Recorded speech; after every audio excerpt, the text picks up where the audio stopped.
Assalamu alaikum wa rahmatullahi wa barakatuh. Jambo lingine ambalo mwanamke anapolifanya huwa anapata hasira za Allah, na wakati mwingine huwa analaaniwa ni pale anapotoka huko akiwa amejimwagia manukato. Bwana Mtume Muhammad sallallahu alaihi wasallam asema, ayyuma imra'atin ista'tarat famarrat ala qaumin liyajidu rihaha fahiya zaniya.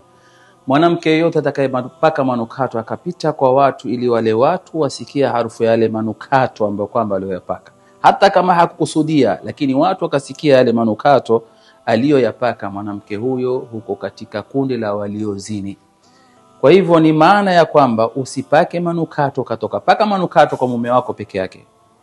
Paka manukato kwa mume wako peke yake. Ndio Mtume akamregesha mmoja katika wanawake wa Kiislamu, akawa amepaka manukato kwa sababu akimwambia, umezini, nenda ukaoge na ubadilishe manukato, uondoshe manukato ambayo uliwapaka. Kwa hivyo mwanamke wa Kiislamu usipake manukato kitoka unapokwenda, utakuwa umejitakia au umejikusanyia hasira za Allah jalla jalaluhu, bali umepata laana ya Allah jalla jalaluhu. As'adallahu waqatakum wa ila liqa.